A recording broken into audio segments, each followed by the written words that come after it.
Yeah, can you please check it?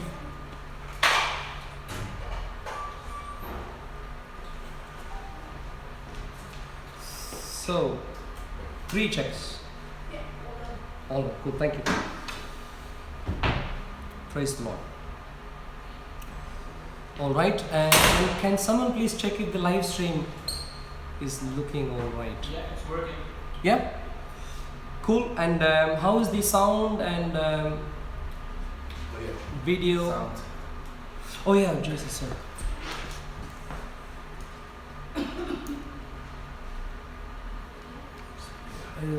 It's on now. Now, yeah. Okay. Praise the Lord. Praise the Lord. Amen. God, you're always worthy to be praised. Always worthy to be praised. Okay.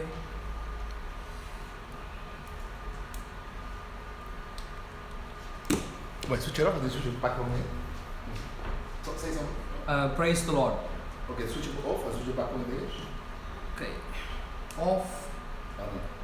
On. Okay, let's see. Hallelujah. Praise the Lord. Praise the Lord. It's not picking up the sound.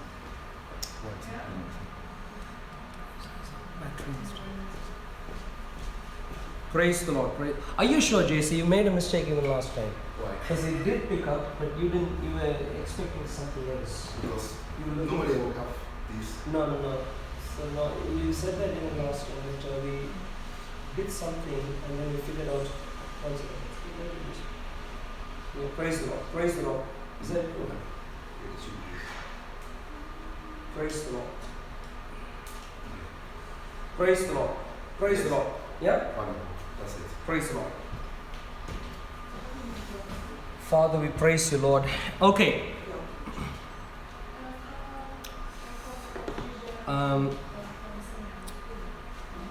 Cool. So are we good to start now? Yeah. Yeah?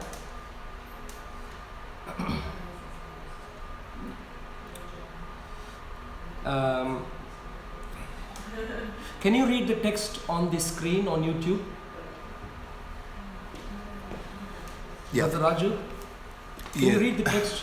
Can you see the text? Yeah, the text, yeah, I can, Yeah? Cool, okay.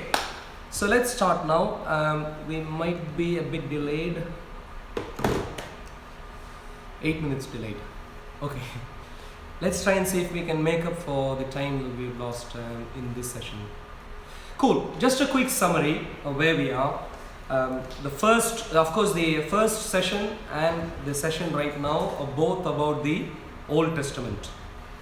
And what I did mention at the end of the first session was that we dealt with only what is natural history, or normal natural history, not the supernatural history.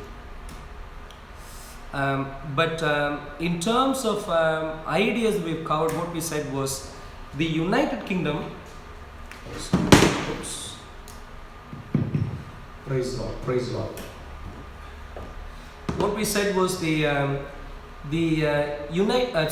divided monarchy. So Iron Age, towards the start of Iron Age, plus about 200 years, 150 years. We start from there and go to the time of Jesus Christ. We said we find plenty of archaeological artifacts for all sorts of things. But in terms of introducing challenges, what we said was, based on an assumption, people were looking at artifacts for the conquest of Jericho and also the Israel in the nation in Egypt and Exodus and so on, at time periods where they really couldn't find anything, and therefore essentially slowly but surely people have been trying to remove one stone at a time from the historical credibility of the Bible sort of foundation. That's the massive challenge we are facing, but through God's grace, let's see if that's surmountable challenge or not. Okay, now so in this session what I'm going to do is essentially start from where we started from last session, and then work backwards. So the idea, the mindset roughly is, we know this is certainly true, but let's trace back to see how much of other things can we actually find to be reasonably true and so on, and then say, well, what do we say about the Bible, sort of thing. So that's the sort of approach. First session we went forward in time. This session we're going to go backward, beginning from the beginning of Iron Age, plus 100 years, going backward. So that's the rough idea, and we'll go all the way back, not to creation of course, because I said earlier that science related arguments we're going to cover in a different module. So we'd go only as far as roughly the beginning of Genesis, including the patriarchs, Abraham, Jacob and Isaac, and yeah, that's the rough idea.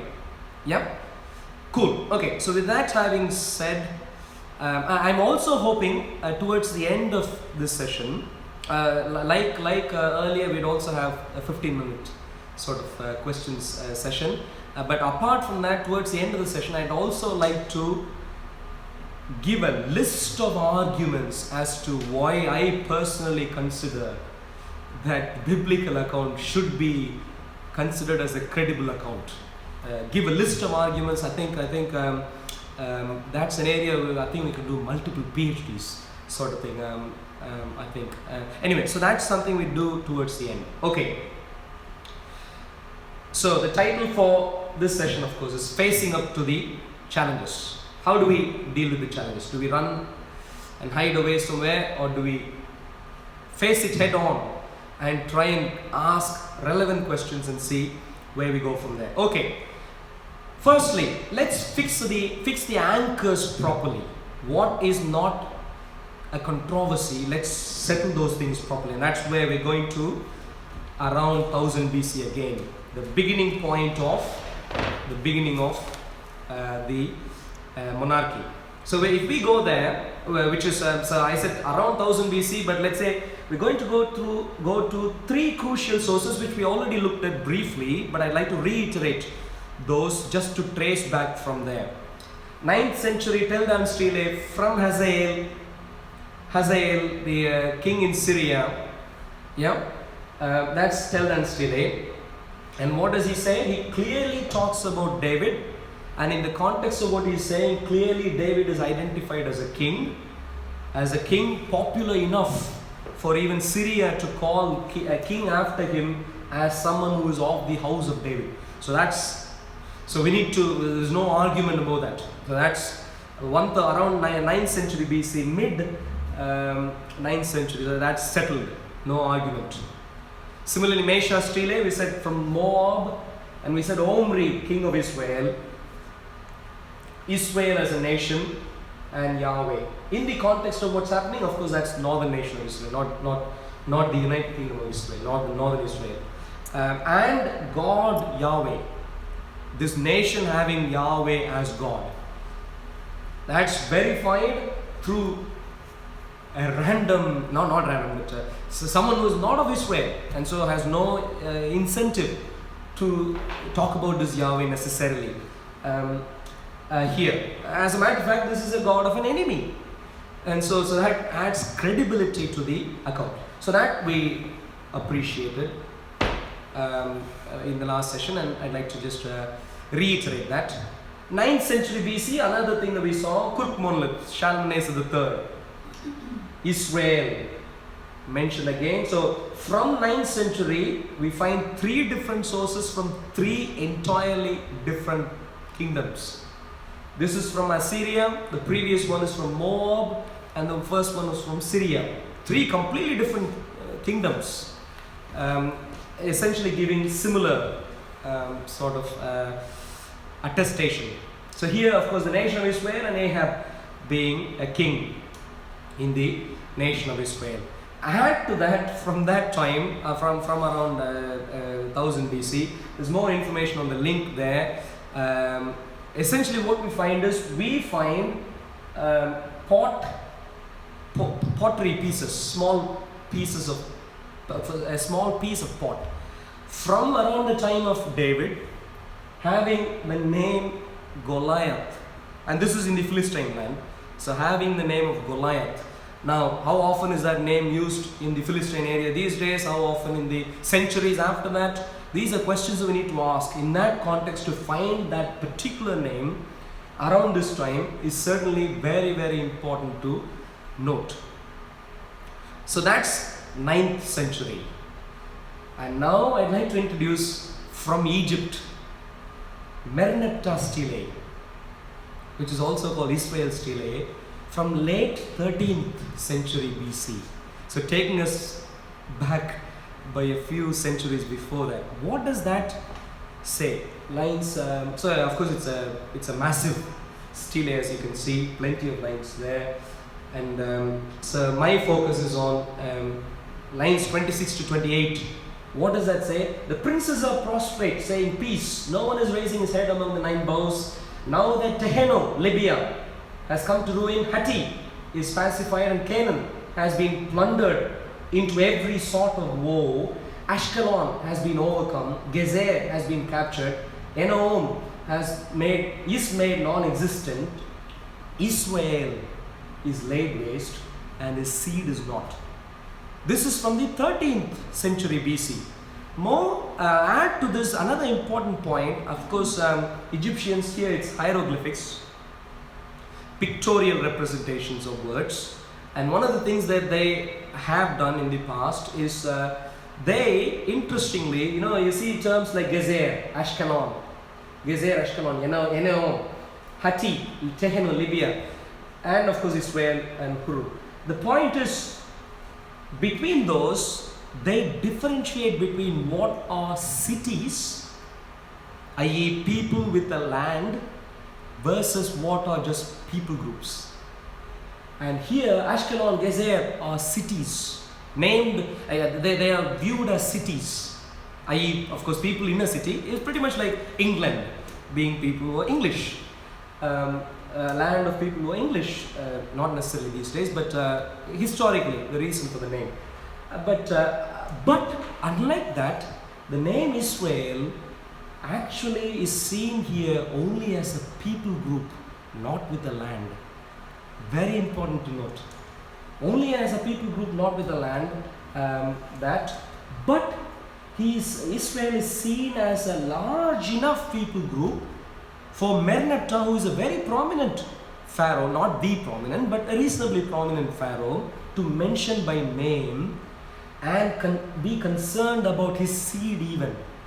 I mean, who cares if some Tom, Dick and Harry can't come and fight against you? Who cares? But why is Merneptah caring about this Israel, even though they don't have a land for themselves? Because they are huge enough as a people group, but not with a settled land. Fits very well during the time of the judges and so on. Here is where, just quickly, I'd like to talk about this, which is, I don't know how many get this idea when we read through scriptures. Essentially, the point is, before King Saul became king, what did the nation of Israel cried out to God for? They said, well, of course God was their king, but they said, we need a king like others.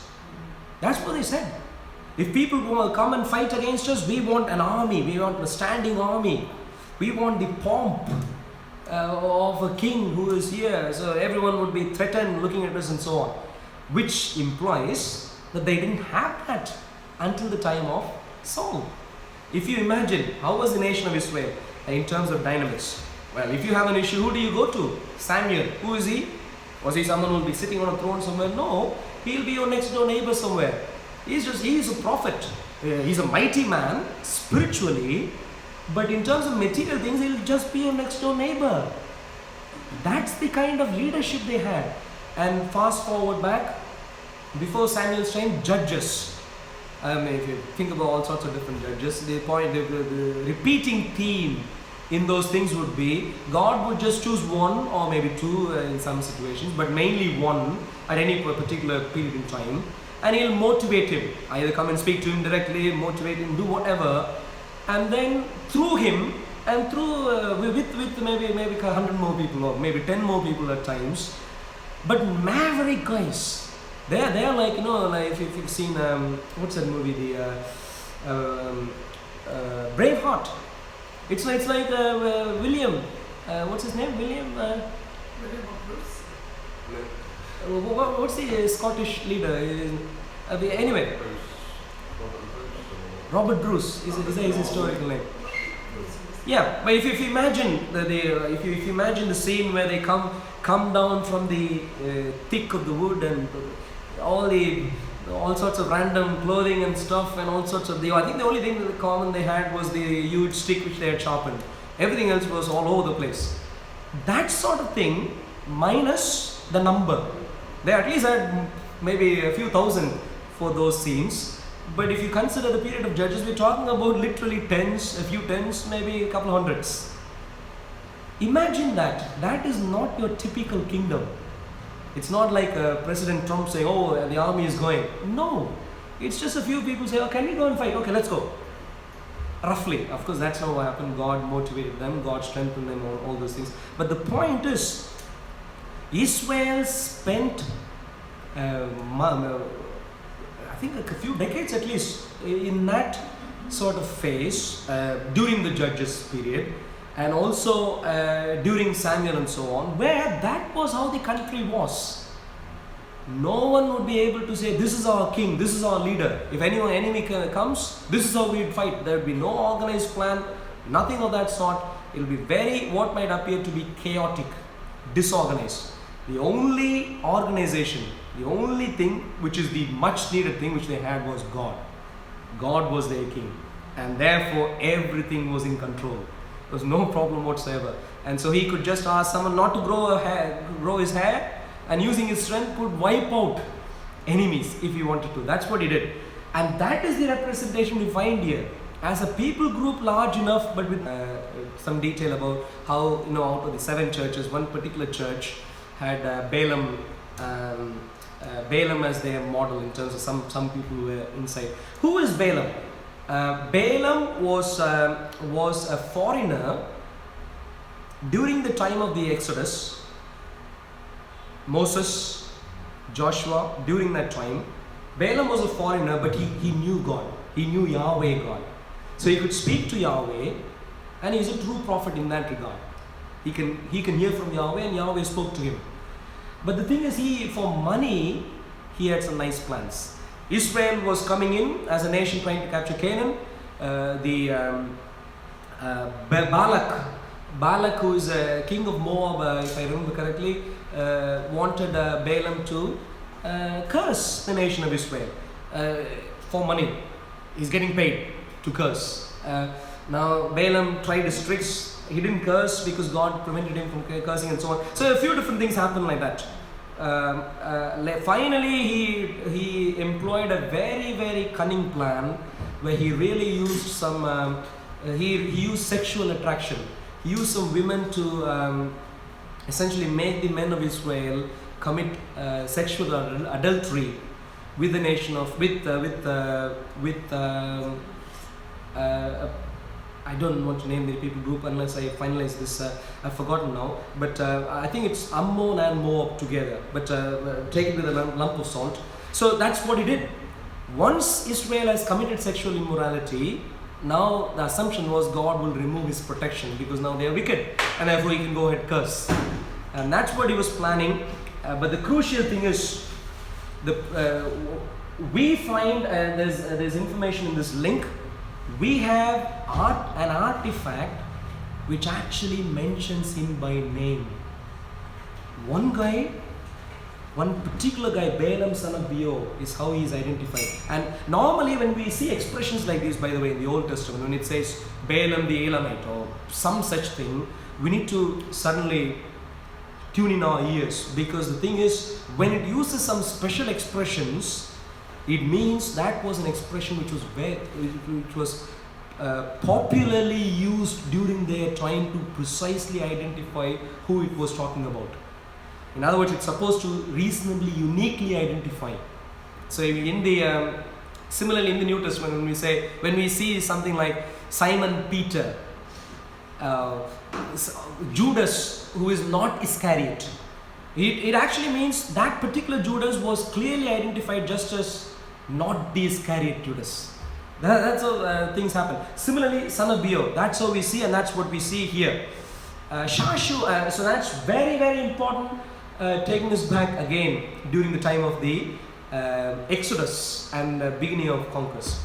Shashu of Yahweh. There is another, the couple of Egyptian texts which actually uses this expression, Shashu of Yahweh. A couple of Egyptian texts, one is actually a copy of the other.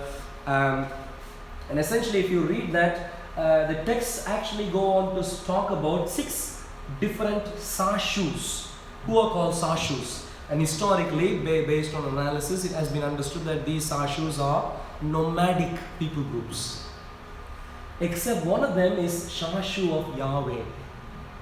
So who are these nomadic people groups whose unique identification is that they are called after their God, Yahweh?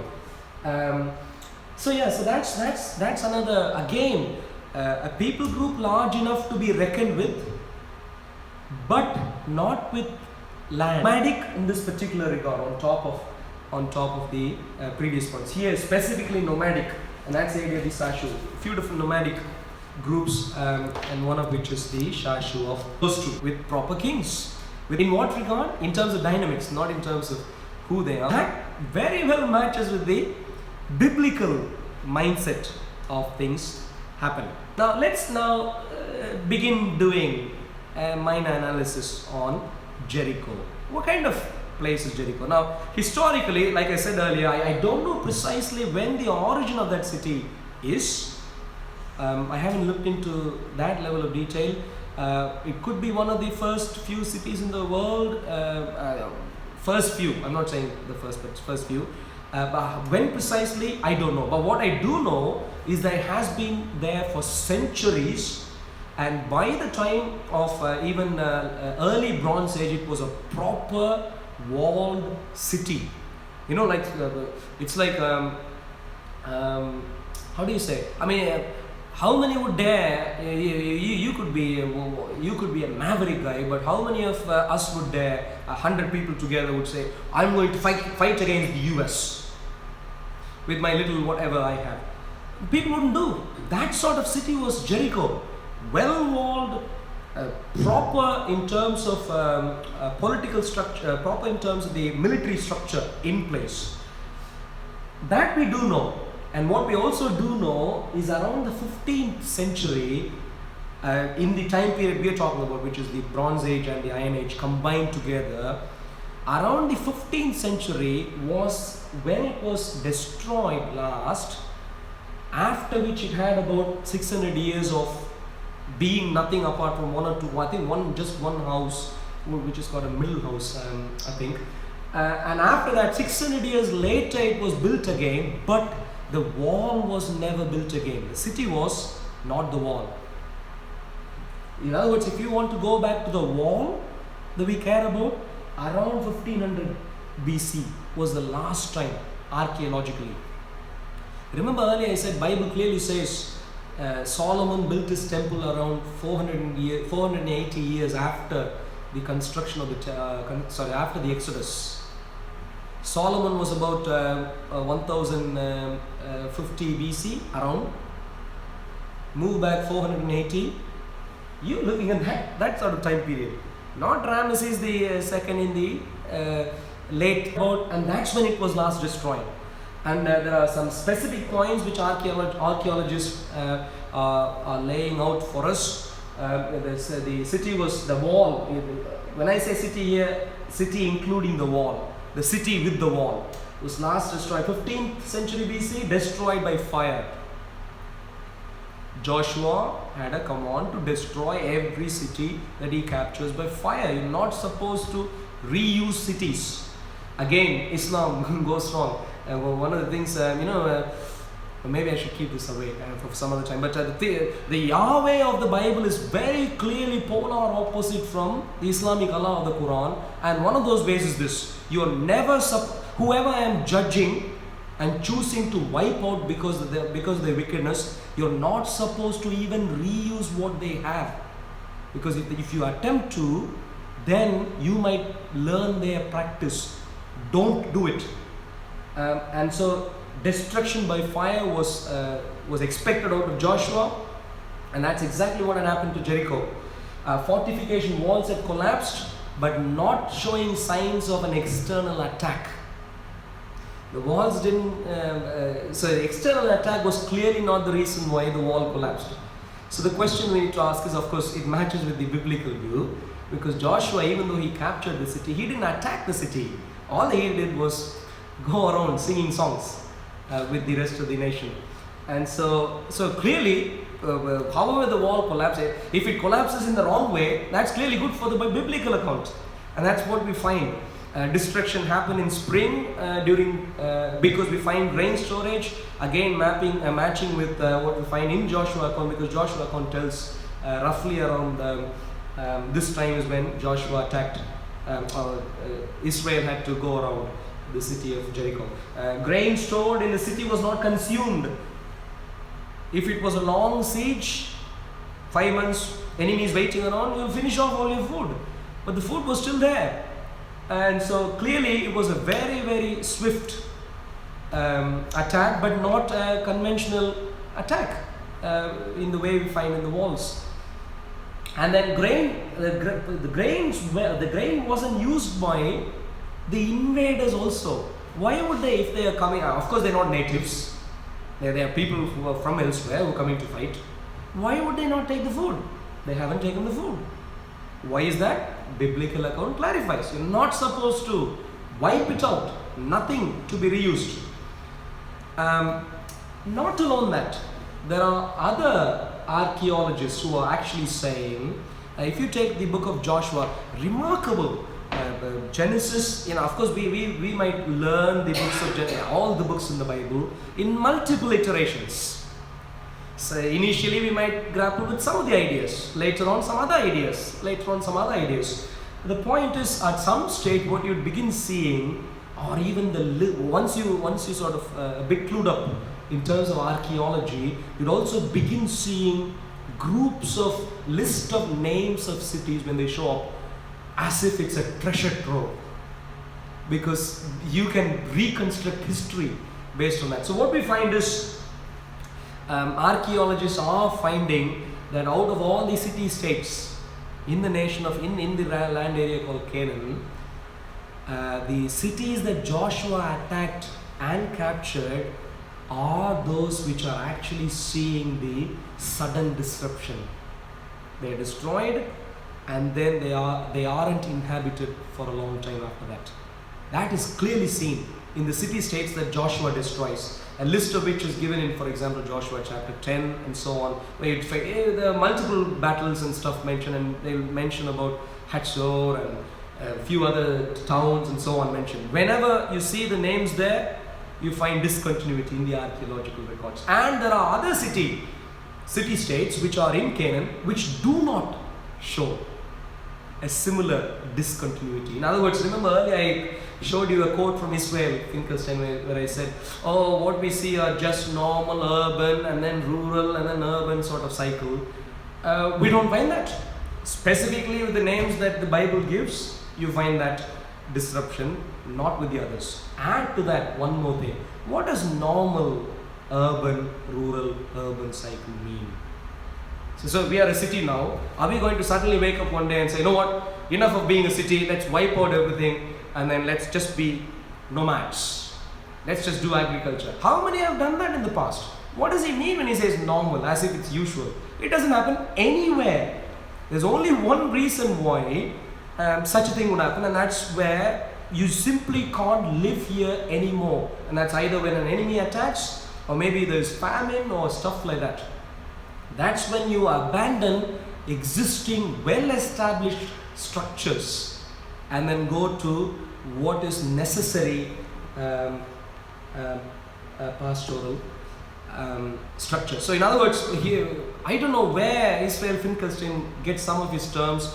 Maybe he's so engrossed in his ideas that he doesn't even think twice about what he's saying. There's no such normal cycle involved anywhere. Anywhere where there is urban back to rural lives, what you find is someone seems to have done something to the existing lifestyle.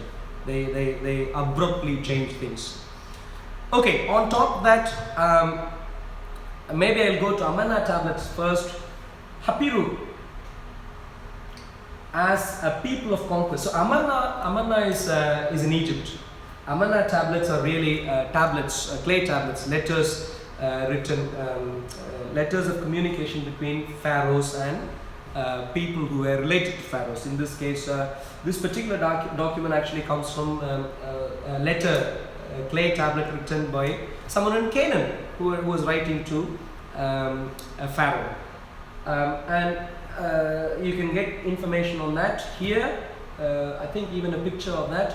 The point is there in that particular, in one of the particular tablets tablets in the list of Amarna tablets.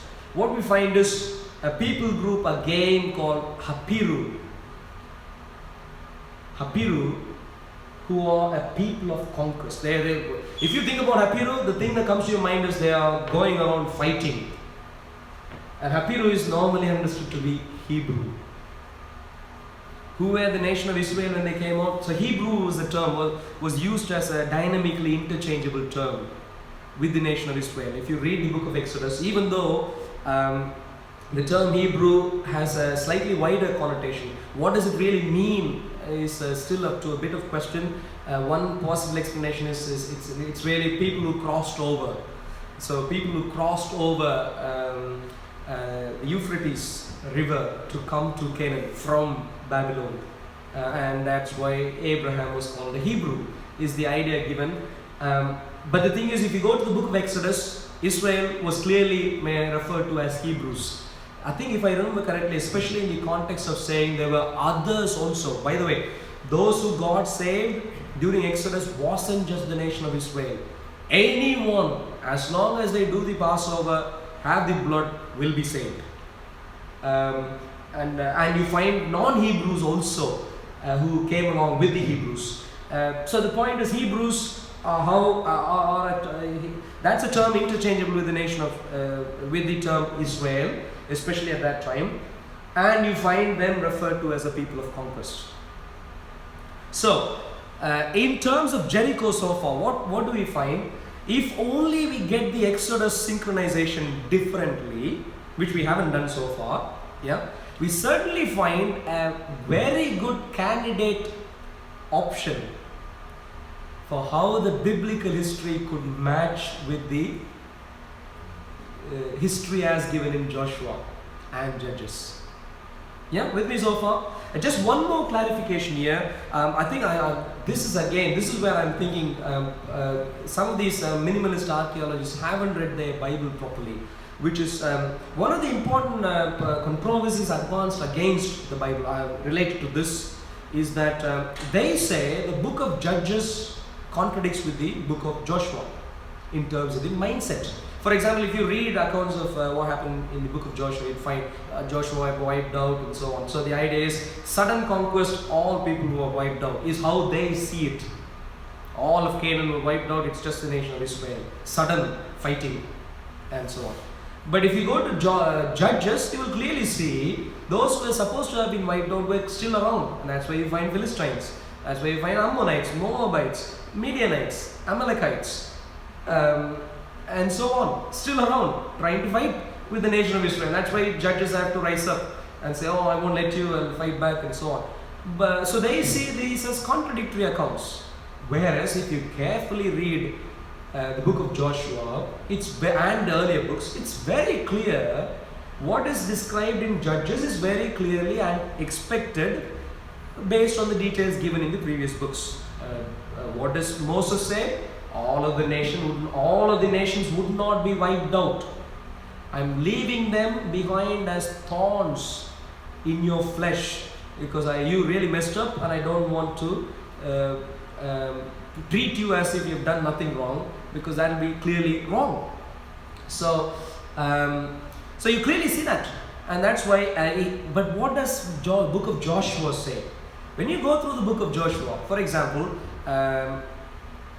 I think it's chapter 10. When you go through chapter 10, you'll find narration about how Joshua fought against a few different city-states, and you'll find expressions like Joshua destroyed them. The way they read it is to say they're no longer there.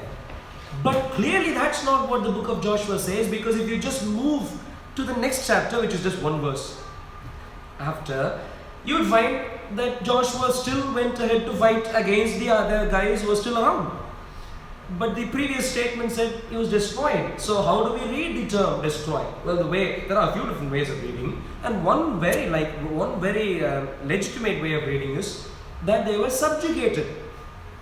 Some of these people were subjugated, not all, and so on. You see, the point is, so to suggest that Joshua contradicts with, we began in the 9th, which is the one, as the Shashu of Yahweh. There are 2 copies. The earlier copy comes from 14th century BC. Again, similar time we're talking about. That's when we are expecting 15th century BC is when we are expecting Israel to have gone out.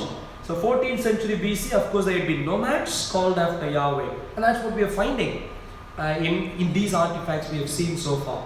And similarly, in the Ammonite tablets, we find a similar sort of tone in relation to the nation of Israel. There's only one minor thing, just quickly, very important point, but I've redundant point on top of what I've mentioned so far.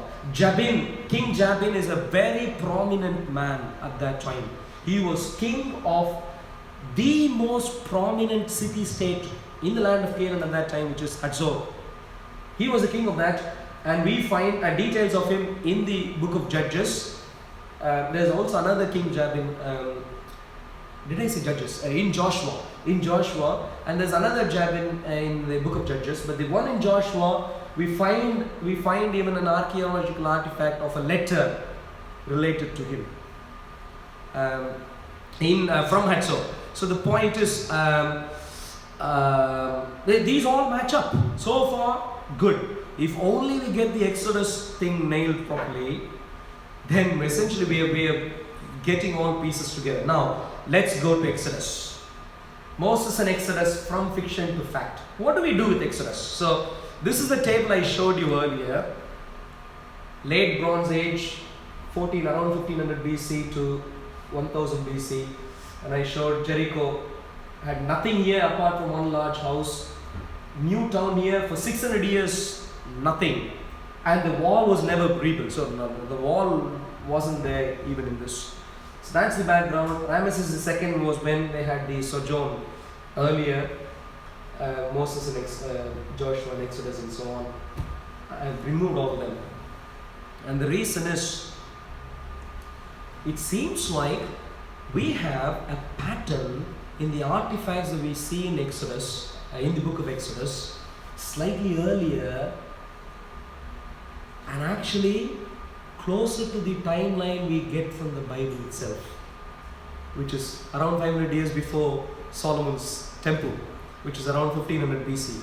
We find evidences of Semitic, Asiatic people who thrive in the land of Egypt, thrive enough that there were plenty of high officials from that Semitic group in Egypt, and then prospering. And then we also find evidence that they suddenly turned to be slaves, and then we find evidence that they suddenly leave Egypt, and around the time they leave Egypt, Egypt seems to be completely destroyed in all sorts of weird ways.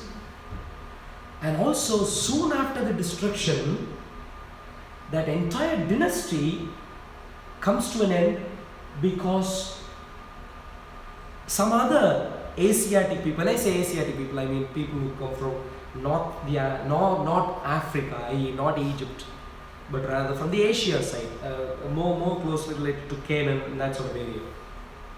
What we find is we find an entirely new dynasty of Asiatic rulers called Hyksos. Interestingly, these people do not fight to get control. They just seem to have control, just come in and are in control. How come? And these things would really match with what Exodus is talking about. For example, by the way, very interestingly also in the Egyptian history, you also have around the end of 13th dynasty, there's a bit of hazy details related to, was Egypt a united country at that time, or were people in the east, northeast, Was there a different sort of rule which was already entering into the northeast? So that sort of confusion exists in Egyptian history, apart from all we're talking about, completely independent of the discussion about Israel. Point is, that would be a very clear setting where, remember why this Pharaoh wanted to persecute the nation of Israel. He said, we don't want them to have an upper hand because the political situation right now doesn't really help. These are foreigners, we really need to subjugate them, otherwise we would be out of power. That would be explained by the sort of the hazy situation which was around at that time. Now anyway, so that's our core discussion.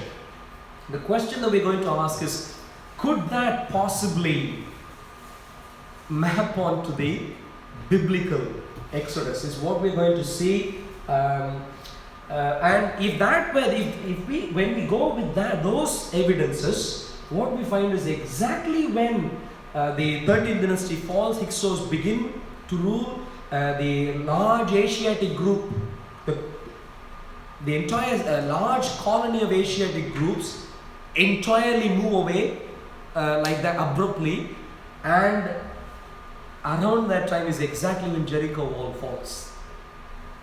And then the rest is, we already saw with Jericho, all the grain and stuff. So, very good candidate. If that is true, wonderful. Yeah? Cool. Now, so now we are going to build a case there. So we find certainly evidences in an Egyptian necropolis at Beni Hassan. We find portrayal of Semites, Semitic people, Asiatics. How do we know they are Semites? Pharaoh's shave, and like I said earlier, facial features, clothing, and so on. From this particular painting, we find that there are these Semites, and they carry colorful clothes and stuff like. Matching with what we find in Genesis about the patriarchs. Jacob had given wonderful, colorful clothing to Joseph and so on. So all that kind of cultural backdrop. We find people of that sort of cultural backdrop coming in merrily. To an extent, that is a prominent even for it to be painted in a burial site. So how many times that could have happened? So it's prominently represented. So here's where some of the material we are going to discuss right now, including the table we saw earlier, comes from a very interesting lecture given by David Rowe, and that's the link. And so I certainly recommend, of course, in our further reading section, that will be a very important resource for us to go through. In the I think people have been trying to make movies out of this, because Christians are really trying to bring this message out into the open, because the traditional Egyptologists aren't happy with some of these things, despite the fact that, as I could say, I'm not an Egyptologist. I'm evaluating the logic used in specific arguments, and when I see the logic, I say, well, that's very logically sound. Why don't you consider this carefully, sort of thing. So David Rowe is doing that. So anyway, for later reference. So what we find, people coming in, what we find is we find a couple of interesting pharaohs. If the table was true, if the table that I showed you earlier was true, around the time when Joseph was supposed to have come, if we trace back from that, we find a couple of interesting pharaohs who seem to be, in the way they are portrayed, is the live stream lagging? In the way they are portrayed, it seems to be they are very miserable pharaohs. Apparently very, very stressed during their rulership time. And during their time is what we find, is the stuff that we find. Plenty of Asiatic Semites are coming in. They are getting on to high ranking in terms of official status and so on. No one seems to be fighting against them. So you find all of that pattern during this time. And he is a very miserable pharaoh. And what we find is there are a few interesting things, archaeological things which still survive, which are related to that period. One of which is called a canal, which is called Canal Joseph. And this is literally a canal which is built to channel water away from River Nile when it floods into a large area which is in Hawara. So it's like from a river onto a lake sort of idea. So the river doesn't harm night. And so one of the important points that David Rowe points out too, before he pointed out, I didn't really take note of that, which is there was famine during the time of 7 years of abundance and then 7 years of famine. Remember the dream that was interpreted in that particular way. There were animals, cows coming out of River Nile. So the point that he is making is this is not a famine because of lack of water. This is a famine with abundance of water, even to an extent of flooding. So the entire land area is flooded, so you don't have food. So if that were the case, you find the canal associated with Joseph. By the way, historically, that's actually claimed to be named after Joseph of the Bible. Historically, based on preserved name, knowledge about preserved name. And then the idea is, if that is the case, again, flood water channel, Joseph took many steps to see how to manage this properly, one of which of course is to store food, and this is another possible thing. What we also find is, during this particular period is when they actually began measuring the level of water in River Nile, apparently because they were so concerned about the level of water. So we find that, and also levels are measured of course after that period also, and you find some of the highest points of River Nile was during their time. So you find all of that, and that's when the Semitic settlement happens. Brooklyn Papyrus is a papyrus document we get again from this particular period. This is from Egypt, and we find this is essentially this. There are a couple of papyrus, by the way, which are called Brooklyn Papyrus. This is in Brooklyn Museum. The particular one that we are talking about, the link is given there because that's not the first result that comes up if you do a normal Google search, but that's the official page where the version of Brooklyn Papyrus is there. What we find is it gives a list of midwives, slaves who are midwives, and you find that most of them are Semitic. Most of them are Semitic in origin. So essentially, it seems like midwives were plenty of people from Canaan during that time. The way we find that is through the names. Add to that a couple of other historical artifacts which give history.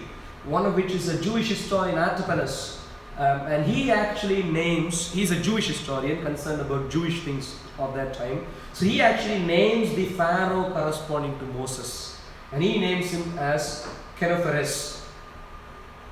And that particular sort of name before you ascend to the throne is only held by two different pharaohs, only one around this time, and that is this particular pharaoh who comes exactly matching in time. If you consider them to be the pharaohs of Joseph, if you work out your dates, Exodus was supposed to be around 430 years. Exodus, the exile in Egypt, living in Egypt. From the time Jacob went in to the time Exodus began, it's supposed to be 430 years. And you'd find that if you do that sort of calculation, if those were of Joseph's time, this guy would be of Moses' time, and that's who Artapanus claims is the pharaoh of Moses' time. And if that working from there going forward, if that is from Moses' time, 40 years later, around the time of Exodus, which is of course Moses goes on exile into Midian land and comes back and so on. What you find is the pharaoh during Exodus is Dudimos. So far we are working based on so far outside of this we were working based on very high coincidences. But if you add to that this, we're talking about a historical resource saying he is the pharaoh of Moses. Now, based on that we come to Dudimos. Now come to another guy called Manetho, who is an Egyptian priest, whose work is preserved by, of course, the Jewish first century historian Josephus.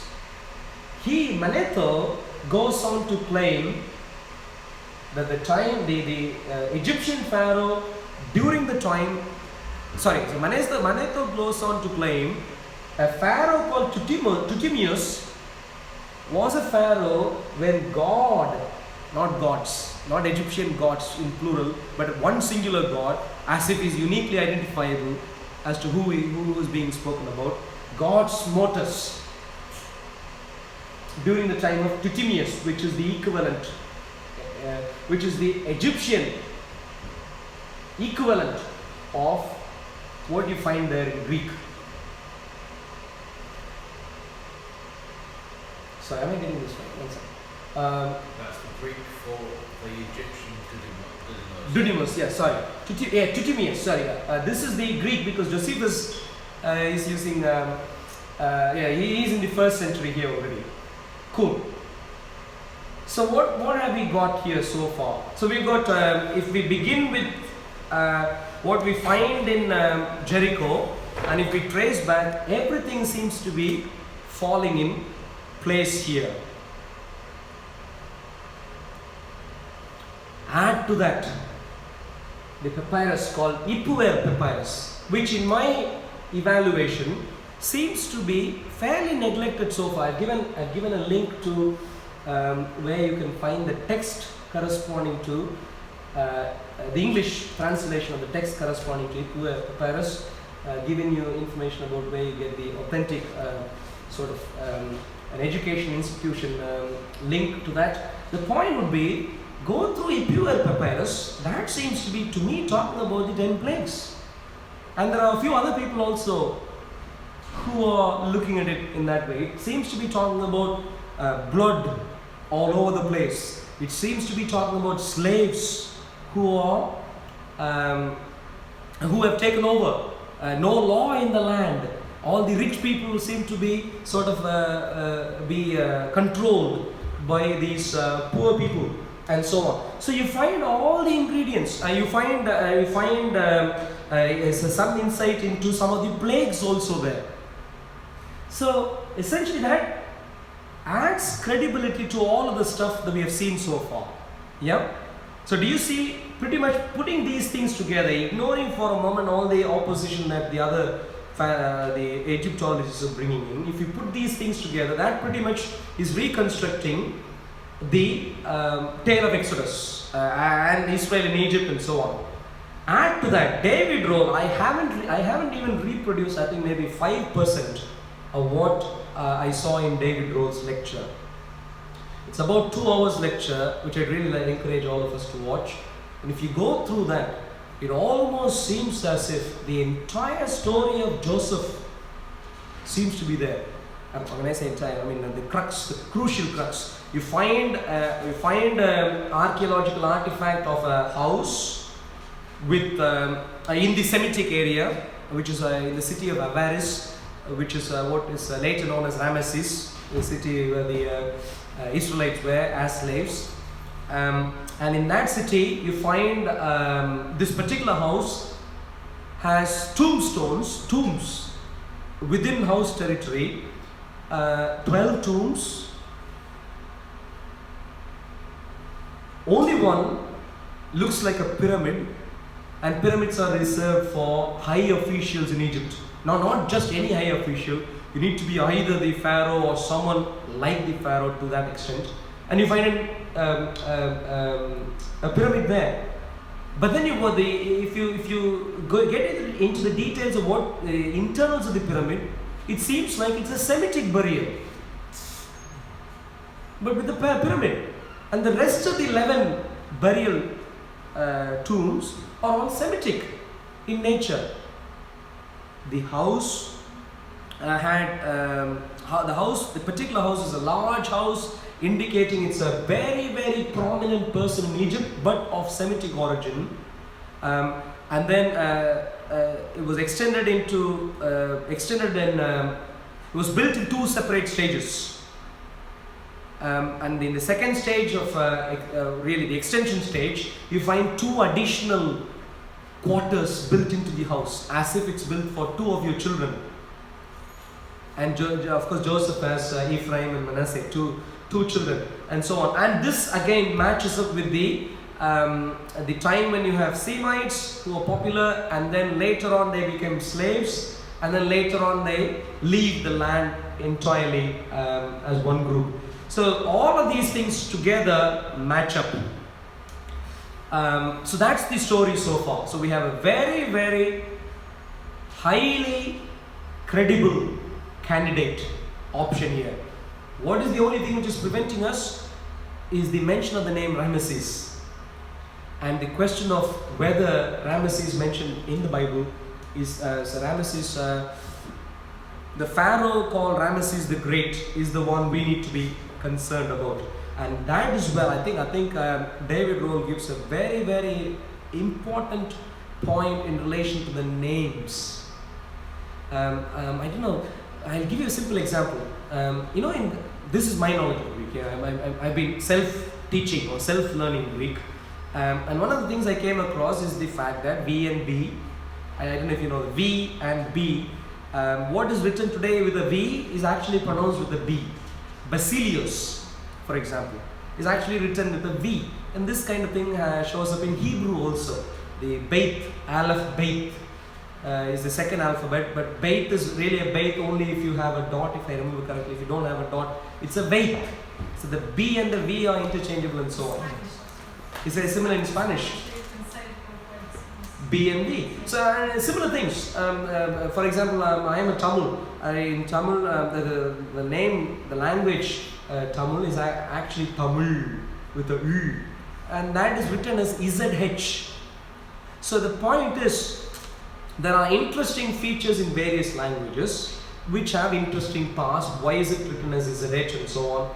The point is, David Rohl goes into one particular similar detail in regards to the Hebrew Vav and Kaf, which actually, based on the relationship he gives, the point he is making is the Ramesses, the Ramesses that we find in the Bible is really the Shishak we find in the Egyptian records. Remember earlier at the start of the first session we said Shishak was a pharaoh who attacked Jerusalem. You remember I said Rehoboam became friends with him because he took shelter with him and then came back. That seems to be the pharaoh who is Ramesses by name. So the point is, he is making some corrections there, and then based on that, essentially the point would be, if we put all of these things together and consider Ramesses to be Shishak, they all then match up, and then match up with the 480 years given in the Bible also. So everything is now in almost everything almost is now in sync. There are a couple of other minor glitches here and there still, but a very important area that can be reasonably pursued. What is the only thing which has been preventing this so far? Are mindsets related to what we saw earlier, which is, well, the Bible isn't a significant source. Why do we care? Egyptology, Egyptian artifacts are much more significant and so on. There my point would be, I think this has happened even with biology and astronomy and so on in regards to creation. They are demonstrably abused, as far as I can see, in relation to the biblical account of how creation happened. Now the point would be, I see a similar pattern here also. And the point I'd really like to make is, how does archaeology work? How does history work? The way history works, the way archaeology works, archaeology doesn't necessarily give you a second by second coverage of what happened. You get maybe 100 artifacts which cover 100 years. You sometimes get one artifact which covers 200 years. But still the point, even if you get hundreds of artifacts covering hundreds of years, you're still left with just 100 artifacts to deal with hundreds of years. For example, if you, in the UK, of course, the prominent archaeological artifact museum, British Museum. We have other places also in the UK, Oxford Museum, Cambridge Museum, we have several other collection also. But certainly British Museum is by far the more prominent, reasonably comprehensive. But how big an area is that? It's just one large museum in a town like London. And in the entire world, how many similar museums have we got? Let's say 100, I didn't really do the counting, but let's say we have the British Museum, we have Louvre Museum, in Germany there must be a couple of museums prominent, in the US of course we have the Washington Museum, a few different museums, let's say on an average, let's say 10 museums per country which are prominent. In reality only about 15-20 countries actually have collections that we care about.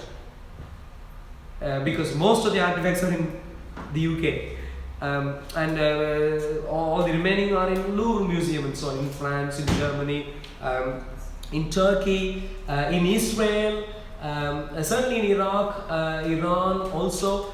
But the things that we care about are not in all the countries in the world. We are really talking about, let's say, best case, 1 million artifacts, let's say, to cover 4,000 years or around 3,000 years. You don't cover the entire stuff. You could have all sorts of problems, errors. You might think you are right, but you might be completely wrong. For a long time, Hittites were a people group who were spoken of only in the Bible, nowhere else. And people thought Bible was wrong, purely based on that. And then suddenly we uncover not just one artifact corresponding to a tiny family called Hittites, but uncover artifacts corresponding to an entire empire, the Hittite Empire, which is in modern day Turkey. The point I'm trying to make here is, we have even empires which are completely hidden from human sight for several centuries, and absolutely even in the future we might find many such artifacts. The point that I'm trying to make here is, the Bible presents a clear case for the Iron Age. The Bible goes on to present a reasonably detailed account for time prior to Iron Age, and there are extra biblical artifacts which can map or match with the Bible to a reasonable level of accuracy. Except there are a couple of challenges here and there, but they still can. Now, unless someone comes and proves, no, this is wrong, goes through everything and establishes how these are wrong, they really can't discredit the Bible. All that has happened so far is, I don't care about what you're saying. I'm looking for things during Ramesses II time, which is the 18th dynasty, which is around the 13th century BC, and there I don't find, and therefore I'm going to reject. That is not a good way to do archaeology. This should certainly have credibility, should certainly be taken seriously. Now, on top of that, I'd really like to go only to Genesis, the book of Genesis, Patriarchs. How do the account of Patriarchs match up? A quick few things there. Okay. Hammurabi Code mentions a king called Amraphel.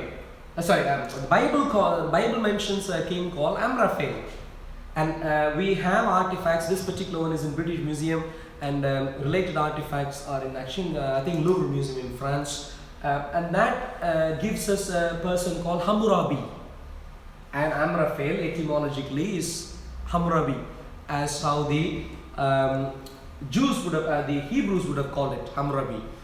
So etymologically connected, a person of similar sort of time period, someone who is recorded in the Bible is recorded outside of the Bible. Apart from that, we find three important areas where we have plenty of clay tablets from the time of the Patriarchs, which is about 2000 BC. Mari, Luzi and Ebla. Ebla is sort of in northern Syria, northwestern Syria. Mari is just by Euphrates River, and Nuzi is further northeast, which is in northern Iraq.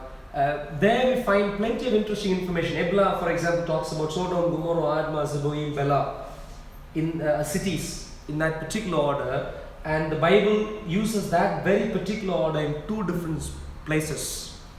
Why should 5 cities show up in a particular order repeatedly, both in the Bible and elsewhere? There might have been a reason. It could have been a trade route. It could have been maybe that's the most prominent of the cities, less prominent, and so on. So descending levels of prominence, or it could be geographically. If you go from Sodom to Bela, you may take this route. We don't know what precise reasons, because these cities, especially Sodom and Gomorrah, we know the background of, have been wiped out to an extent. People are saying they're really in the Dead Sea area, where we find asphalt pits and so on, as described in the Bible. So we don't find plenty of artifacts, but the fact of them listed in that particular order. And similarly, Ebla tablets give names of people, which are again names used in the Bible. Nahor, Israel, Eber, Michael, Ishmael, and so on, are names used in the Bible. Mary tablets again give names similar to names used in the Bible. Nuzi tablets give legal documents, and some of the legal aspects given here match with some of the behavior that we find in the book of Genesis. If you don't have a child with your wife, taking a slave woman as someone who can bear children on your behalf. That idea seems to be recorded in Nuzi also. Slaves adopted by childless couples. When Abraham said, if I don't have a child, then my servant Eliezer would inherit all my wealth. And similarly, even the idea of why, what's her name? Rachel. Why Rachel would have stolen the household god from her father's place when Jacob and Rachel and Leah and the entire troop with them were coming to Canaan, back to Canaan from Laban's house. So information related to that, only if you have the household idol. The household idol is like your land registry certificate. So if you have that, you own the land. And so when she took that away, it means that she is taking inheritance away. And so Laban chases after Jacob and says, you shouldn't cross this. I haven't found this idol with you, but you shouldn't cross to, it almost appears as if you might have still taken the land registry, but don't ever cross and come over here to claim the land. I don't care if you've taken it or not, don't claim. Is an agreement that they sign. So all these principles are principles which are accurate in the historical context of that land area and time. On top of that, table of nations, which is what we mentioned about briefly earlier, brother. Genesis chapter 10 gives you sort of the origin of all the nations in the world, the old ancient people groups in the world. And one particular example, one small portion, Nimrod, mighty hunter, and it talks about him being the first guy who built a kingdom, i.e. someone who wanted prominence. Not to live as equals, but rather I am the prominent guy. And he went on to build Babel, Erech, Akkad, and Shinar, in the land of Shinar. Now the thing is, what we find is archaeologically, we find that these are very, very old cities.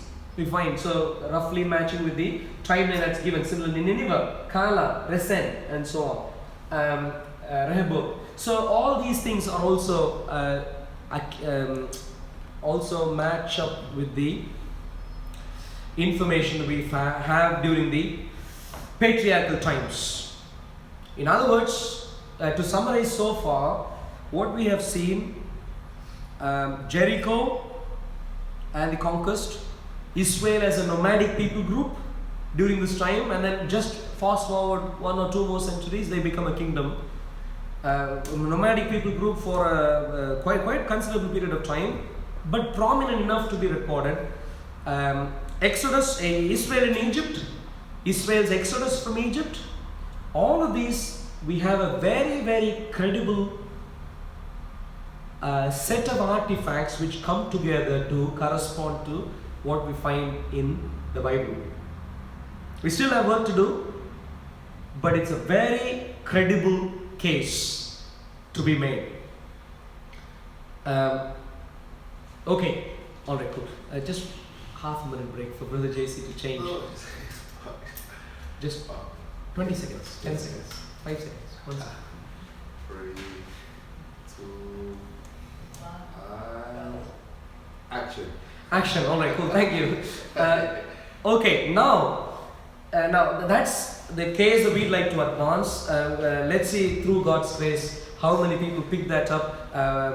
David Roll is picking that up and so on. So let's see how things go with that.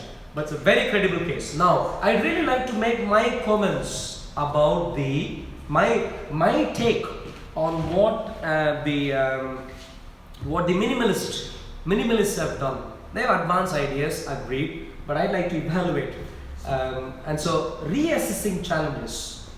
For instance, they talk about the JEPD, documentary sources. But what evidence exists for those documents? Historically, we only have one kind of evidence, which is for the Bible to be considered as one combined list of documents. Source-wise, for example, Genesis is just written by one writer. Exodus, one writer. Together, the Torah, one writer. The nation of Israel, right through his history, that's the idea they had preserved. That's what Jesus also said and so on. The point is, that's what we have evidence for. Anything else, even for two, we must appreciate and call out the fact that it is a mythical idea, purely a figment of imagination. So it doesn't matter who advances the idea. Could be Israel Finkelstein, could be all sorts of other people. The documentary hypothesis is not by Israel Finkelstein for the first time. It was advanced by some other archaeologists and historians. But the point is, regardless of whoever advances that, if we don't find any evidence for that, we should call that out. And the fact of the matter is, there is none whatsoever. It's all imagined. With me so far? So in other words, what we are dealing with here is a credible case versus complete myths with no shred of evidence. Documentary evidence. Documentary hypothesis. Now, moving on to the next one. Why were they looking in Egypt at the wrong period? The only reason is the name Ramesses. But we do understand and appreciate, certainly in some portions of the Bible, names were retrofitted. Let me put it this way. Please take what I'm saying extremely carefully here. Agreed, the first five books of the Torah are attributed to Moses. No doubt from a spiritual, theological perspective.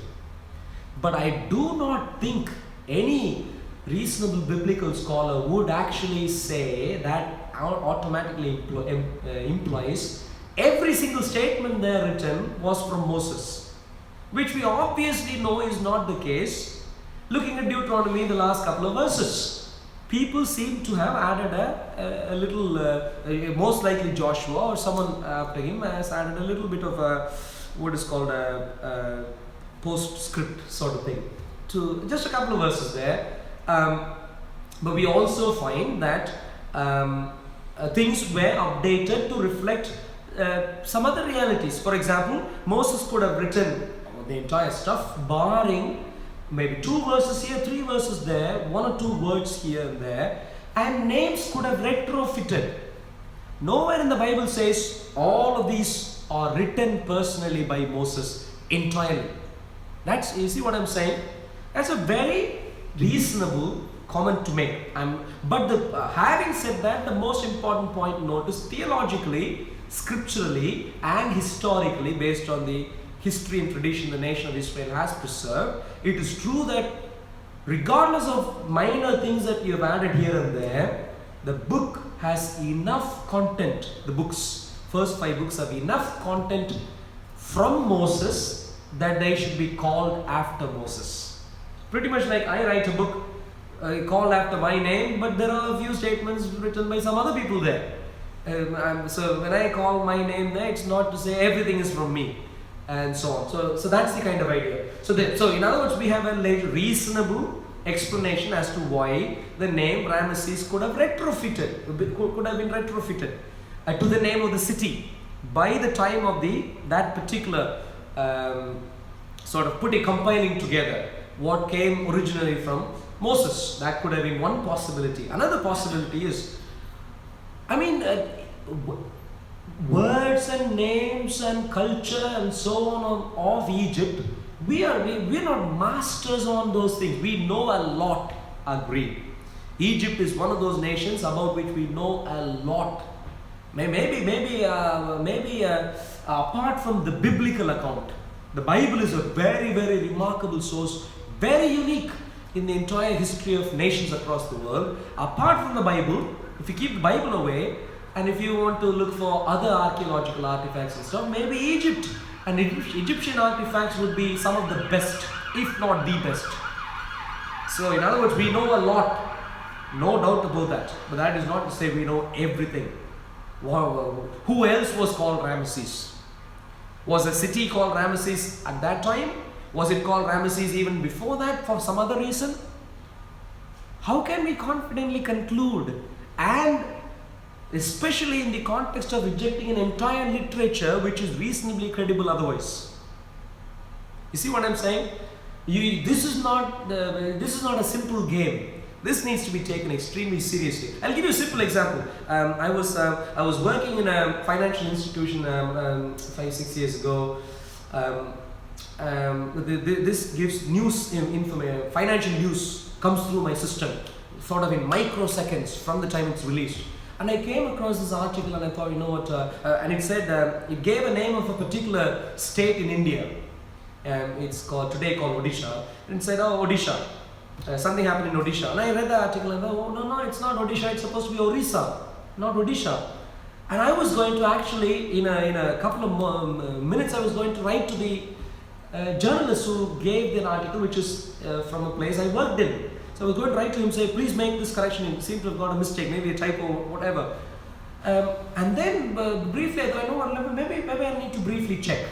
And then I briefly checked, lo and behold, despite the fact that I follow Indian politics reasonably closely, even after having left India, what I found out was that the name of a state was changed a couple of months before that time, and I didn't know about it. For 2-3 months or so, I didn't have a clue. I thought this is a typo, but a name had legitimately changed. Names could change in that way all over the place. So I have India in mind. I can give you 3 or 5 or 6 examples of names where people outside of India could still be calling those cities after the old names. But if you use those old names, the Indians would be offended because names have changed. It's not just that, spellings of names, transliteration of names. There could be all sorts of complexities involved when it comes to names like these. And so it's a very, very shaky area to base your idea based on one name, to suggest I've got this as my benchmark, to comment on the various other much more objective things, I would say is a very shaky thing, if you see what I mean. Yeah, in other words, I would say among archaeological artifacts, some have to be certainly positioned as more objective, less controversial versus some others. And then based on that, we need to be willing to compromise on the more controversial in favor of the less controversial. And one such more controversial area is looking at a name, thinking I've got it all right. And so that's an important point. And that's the important point they have. And that's a shaky ground they stand in. I'll ignore that science part. Backdated events, we already commented on that. It's a consequence, not a reason. But Israel Finkelstein goes around claiming that as if it's a reason. Okay. So biblical archaeology mindsets should be revised. This is the minimalist, maximalist, and so on. And that is a clear example of a circular argument. It's pretty much very similar to saying in the New Testament, in the Gospels, I'm going to stick only to the red letters, Y, of Jesus, in the red letter Bible, Y. And even among that, only to those which are not supernatural. If anything says Jesus did signs and wonders, I'll reject that. Why? Because I think God doesn't exist. Wait a second. So you are rejecting an evidence for a historical record of people having seen an evidence of God existing. You're rejecting that, and then saying I'm rejecting that because God doesn't exist. So it's a clear circular argument. So you're rejecting all these evidences and then claiming God doesn't exist. Simply doesn't work. So I can do a similar thing. I'm going to reject every artifact related to Egypt in the world. Anything that speaks about Egypt, reject that and then claim Egypt never existed. Why can't I do that? So that mindset is applied even in regards to Old Testament, and that should clearly change. Ideas that people are advancing are clearly completely speculative with no shred of evidence to ground it in reality. Examples of which are gradual settlements, not sudden conquests. What's the reason given? Now these are natural cycles. There's no natural. No fool would suddenly say, I'm going to destroy my house. I don't like it. I've lived in it for a long time. All of us are going to destroy, and then we are suddenly going to live as if we are fools. When did this happen before? So saying that these are normal things are just wrong. They are very speculative. Doesn't happen. Mythical past to satisfy. I haven't actually dwelt on that at all. Maybe I'll come to that a bit later. Running out of time, need to cover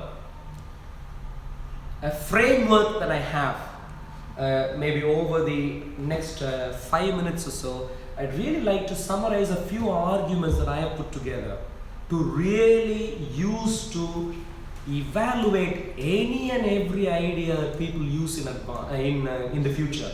We really need to subject claims of Israel Finkelstein and the likes of him to Hyde Park Speaker's Corner level of scrutiny.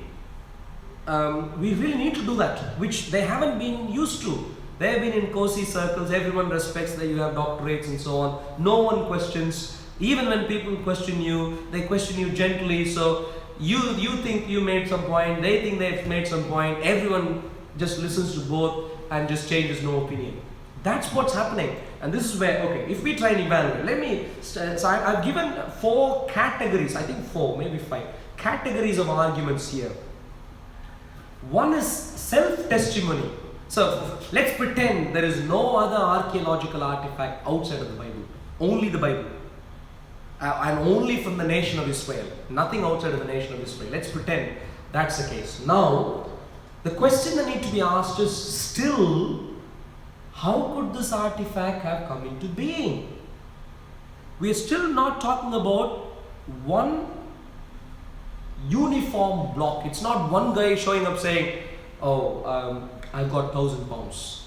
Which you may say, I don't believe in you. You can say because it's just one guy. But if 1,000 guys come together and say, he has 1,000 pounds, then you need to take this carefully a bit more. Yep. Similarly, what I'm saying is the nation of history, the biblical account is an official account of history given by an entire nation. If there were reasons to doubt it during the time of Moses, during the time of Joshua, during the time of later times and so on, why didn't any contrary opinions emerge at any point in time? Obviously, Israel Finkelstein isn't saying they were oppressed in Canaan to an extent people of contrary viewpoints can't put their points across. If they did, they'd be killed. If that kind of threat existed, I can understand. But obviously that's not what they're saying. They're talking about a free group of people, sometimes even a revolting people group coming up in that way. So the point there would be, why would there be uniform attestation of an entire nation? Why would there be a group, a professional group called scribes emerging from this country? Why would the Levites not want any inheritance? If it's a completely made up history and made up Yahweh, made up Jerusalem temple, why should Levites say, oh, don't give me any land, just feed me, that will be sufficient? Why would the Levites say that? They obviously had prominence, priests and high priests coming up to even the 1st century. So they could have easily stood up and said, wait a second, this is all made up stuff. Based on made up stuff, you are depriving me of land. You see what I'm saying? In other words, it's not a uniform one person giving testimony. It's a complex group of scribes, Levites, entire nation with all sorts of different views. This is where the Sadducees and the Pharisees and so on come from Israel. The point is, Israel clearly is not a land where interesting ideas were just quenched. No one dare speak. That's not the kind of land Israel was. We clearly see that. That's why Sadducees came about, saying, oh, we don't believe in resurrection. Now, if free speech was not there, they wouldn't be around. We're not talking about Islamic history here. If you go away, we'll kill you. That's how it clearly happened. And so we're clearly talking about people who could have raised up, challenged in multiple different ways. So, in other words, the point based on this would be a credible explanation of why this history came about. Why a recognition of this history came about is something that needs to be answered. Just saying this is made up history is not sufficient. That's just satisfying a 2-year-old child. How was it made up? When it was made up, why didn't these people do anything? You should answer these questions. You should give comprehensive answers. Why is there no legend? Now, here's where I think people like Israel Finkelstein would see some of the supernatural events recorded as legends. And here's why I think, personally, he wouldn't know how legends really develop. Because he might have focused purely on Israel. I come from India. I know how legends develop from nations outside of India. All sorts of things randomly show up here and there. Something which was purely a brick one day earlier would suddenly become a god 2 days later. No one would question. Well, people would question. But the thing is, the people who take that seriously would still take that seriously. That's how legends develop. All sorts of embellishments all over the story. In the Bible, you don't see it. Like how we saw today, we have spent, if we deal with this topic module comprehensively, we're talking about months of learning, obviously. Of what? History. In other words, obviously, despite the fact that the Bible is a very spiritually significant book, there is plenty of hardcore secular history in it. And so no one dare claim it's all mythical or it's all legendary, because we have solid history here. Why there is the practice of paying to redeem your firstborn. So some of these are maybe technical terms. If you don't catch it immediately, that's fine. Maybe we'll follow up during Q&A session and so on. Essentially, the thing is here, people really had to lose stuff. They wouldn't have had an incentive to take the story on board if it is a made up story. They really were losing things. The question is, if people were losing, why would they lose to go with what they clearly know to be not accurate at their particular time points? I'm talking about people during Moses' time, Joshua's time, and so on. See what I'm saying? Clearly there should have been contrary opinions. If that were the case, which we find none of, is the very important thing here. Costly. You need to pay with your own life in some cases. People are murdered for doing the wrong things. So the question is, who really were the beneficiaries if this story is not true? Secondly, corroborations. If it is a made up story, so if you come with any theory to explain the biblical narrative, we really need to then also talk about the fact that for the claims made in the Bible about history, we seem to have reasonable corroboration, including for that of Exodus and the Conquest and so on, like we saw earlier. Yeah, you might not agree, but they still match with what the Bible is talking about.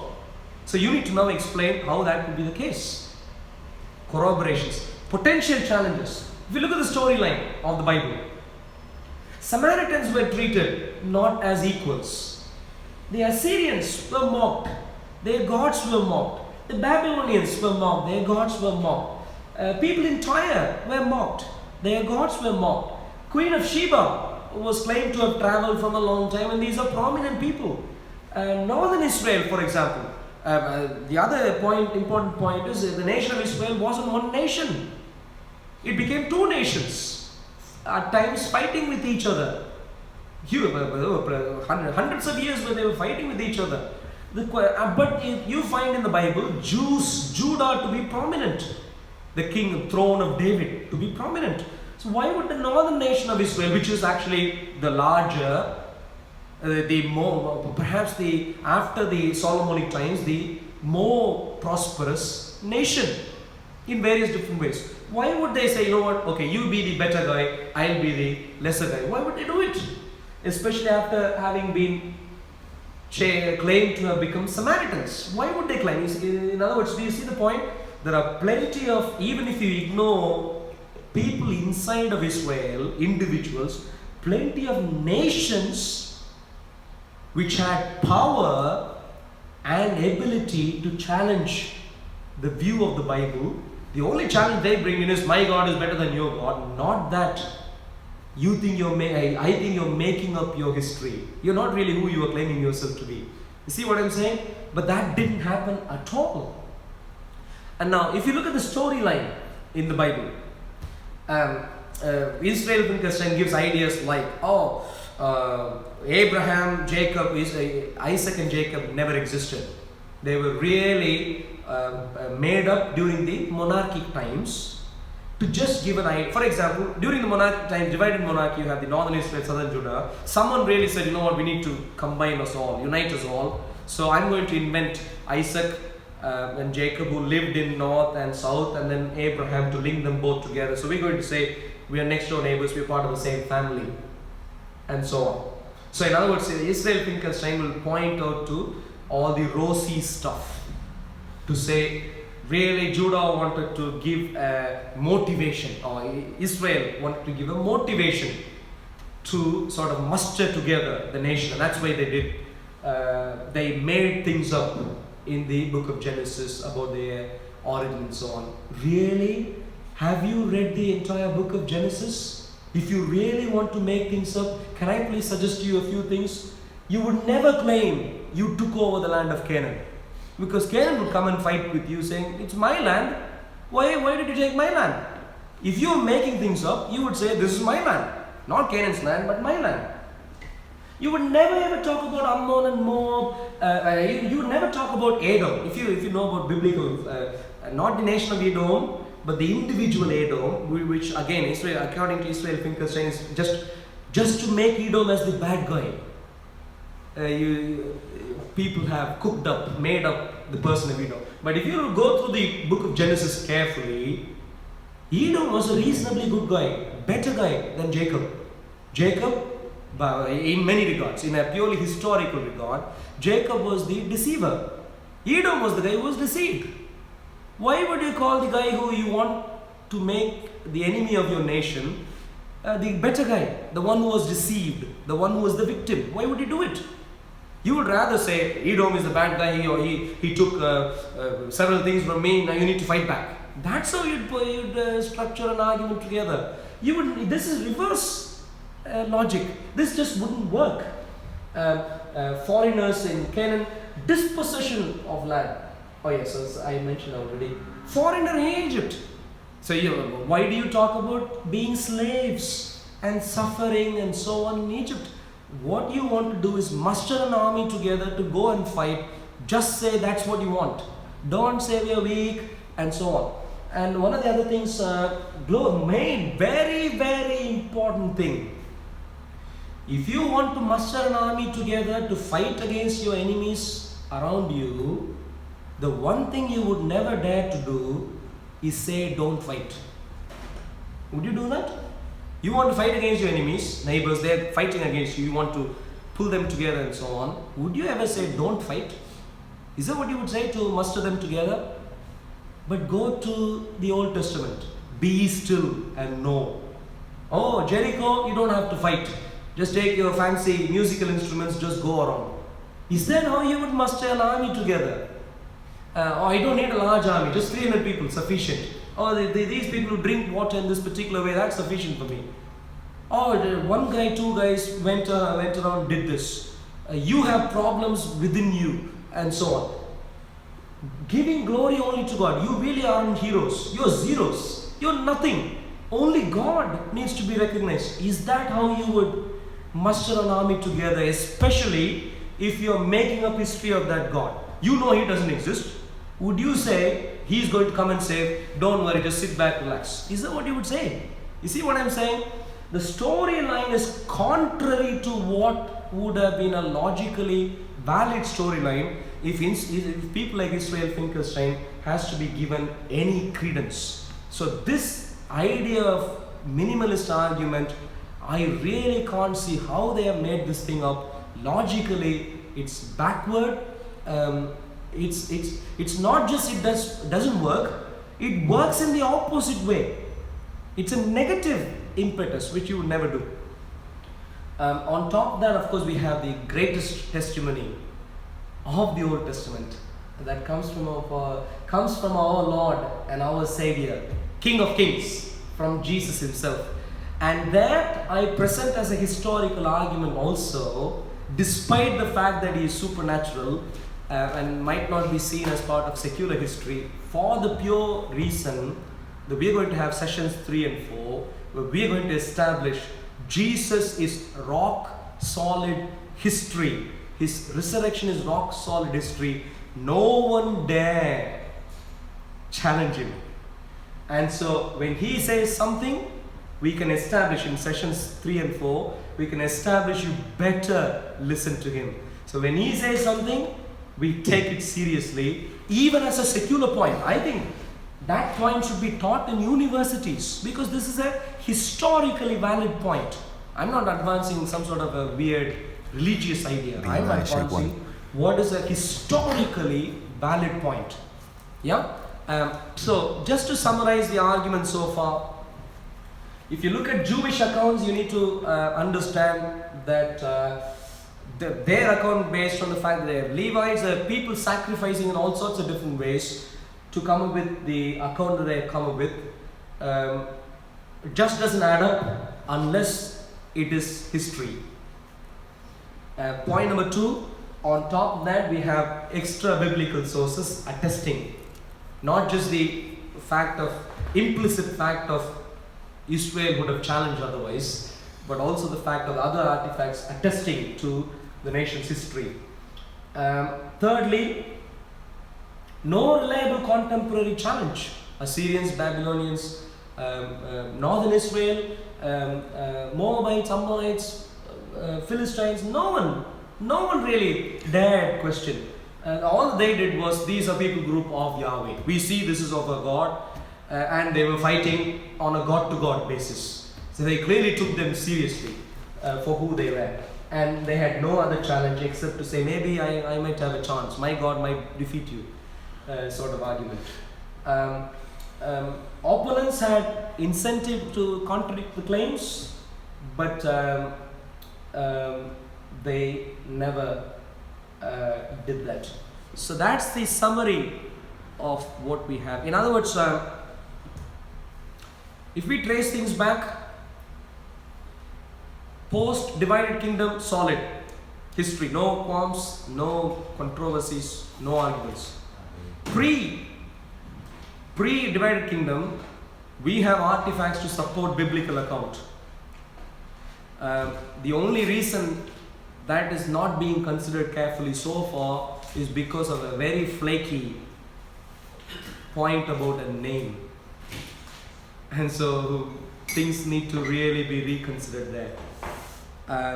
That's 3. And 4 is, apart from that particular argument, the levels to which the minimalists and so on have gone are really entering into the land of myths, living in a fairy tale world, providing no evidence whatsoever, and giving no logical, presenting no logically coherent, meaningful context to claiming what they claim, apart from making a very short-sighted argument. So that's the summary of what we have. Again, I was hoping to make up on time, but unfortunately we haven't. Any questions from the family online? 10 to 15 minutes, please. Yeah, prepare your questions, family.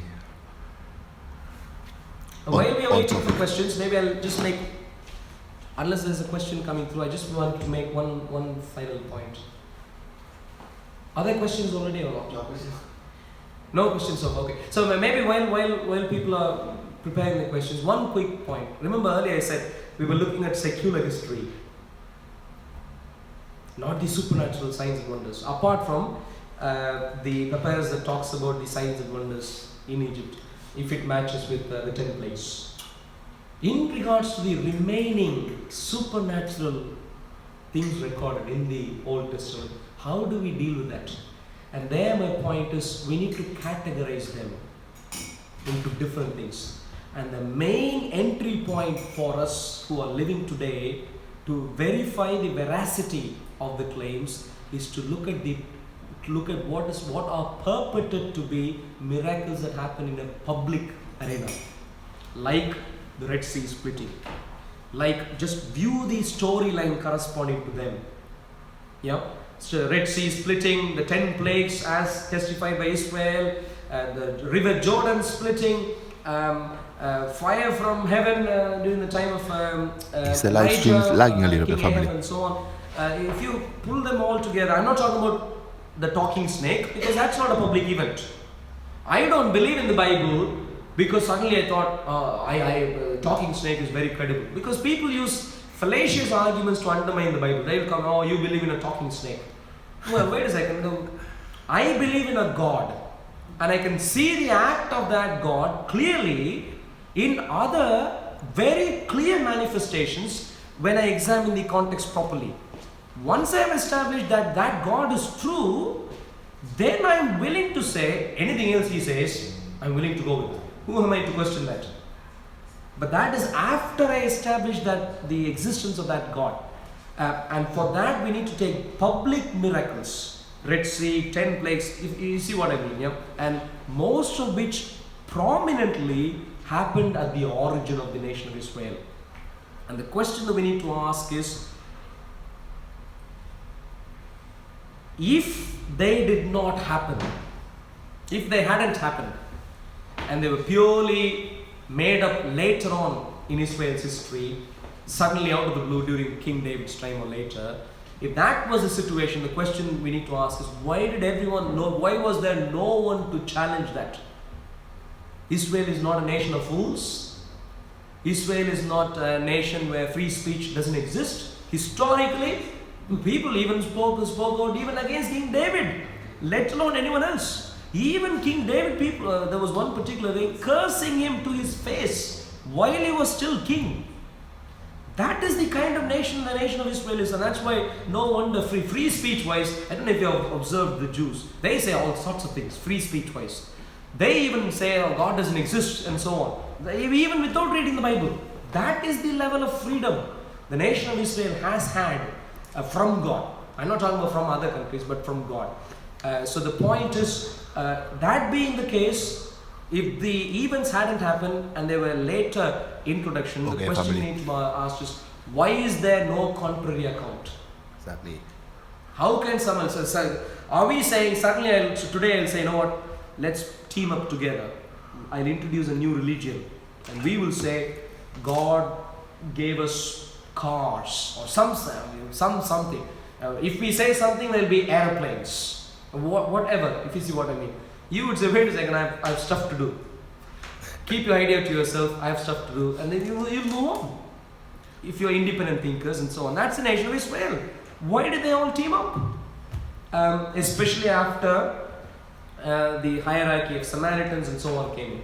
So the point is, there is no logical explanation for these supernatural events recorded in the Bible, if not for the fact that they did happen at the times they were claimed to have happened, and were written down and were testified by the people of that time through either explicitly or implicitly by raising no challenge against it. You see what I'm saying? So in other words, once we go through the natural secular history, the rest of supernatural history falls into place. Amen. Amen. Praise the Lord. Praise the Lord. Question? Well, no questions from the family on the live stream? No? No, no question. Everything is clear. I mean, there was one, but they are answering it. They're answering themselves. What's your question? Is it on topic or? Yeah, it is. I mean, If you wanna, maybe you mentioned basically, Arun, that if the God of Israel was made up by Israel, why would the Levites accept no land as part of their inheritance and settle for just food and sustenance? Yeah, it simply is inexplicable. It's foolish. Why would anyone do it? It's pretty much like someone coming to me and saying, please receive me as king and I'll chop your hands off. Why would I do it? Why would I let that happen to me? If I'm gaining something for putting up with a lie, I might. I'm not saying I'm going to do it, but someone might. But to lose something to put up with nonsense, no one. Unless there is physical coercion, which didn't seem to be the case. Why would they do it? Anything else? No, that's it. Somebody said that you've done a good job, so Okay. no questions. Oh, okay. So, end of this. Yes, anything from the floor here? Just in addition to your lecture on David Roll, Okay, yeah. his book is A Test of Time. Okay. He brought that about 20 years ago when he first did Yep. this argument. And he did a BBC documentary as well. Okay. So they may be able to look at that BBC documentary. Can Yeah. you put it up on the chat, please? Yeah, he'll be added soon. He's not yet part, but he'll be added soon. But in a couple of days, we'll get both him added and have the message from him conveyed. And we'll put that on the further reading section also, Yeah. so it's all available for everyone. That's the tragedy with David Roll. The point is, he seems to advance things fairly on an academic level, which people have ignored for a while, and now the only recourse he has is to go to popular medium like YouTube, and they're making movies and so on. That's a tragedy. I do science. I'm an engineer, and I would say if I own a company, an engineering company, and if such a behavior happens, I'd remove people. I'd say get away. You're not fit to do science. Just get away. Stay where you want to stay. If you can't listen to a contrary opinion, when it especially has credible evidence supporting, you really can't do science. You don't know how to do science, but that's what's happening. Many places we find politics, and this is tragedy. And I can say such academicians, if they come to industry where on a day-to-day basis their ideas should work, and if that doesn't happen, they'll be chucked out. They'll be gone out of business rather soon. The only reason they're still sticking around, surviving where they are surviving, is because they're in academia, where you can say all that you want to say, companies could still fund you and so on. You just sit somewhere and write a few things. The more novel things are, people would listen to you, and so on. So this is the tragedy. Anyway, any other question? If not, we would close the session here. We're still behind by 15 minutes or so. So we're going to have a 15-minute break now, and then we'd start off with our New Testament.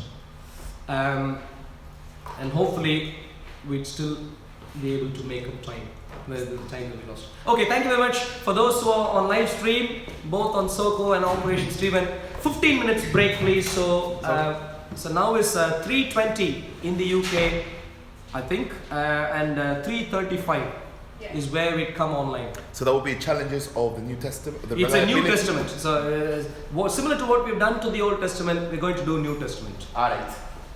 Yeah, in 15 minutes. Cool. 2 sessions, similar. Thank you. God's blessings. Thank you, family. See you soon. And that'll be on a new link for Operation Stephen. I'm assuming it's on SOCO also. Yeah. You're going to stop it now, yeah. So on a new link, so not in this current link. Thank you, Samson. Thank you, you. Sir John. Thank you, everybody. See you soon, family. Hope you guys join us on the next session. God bless you.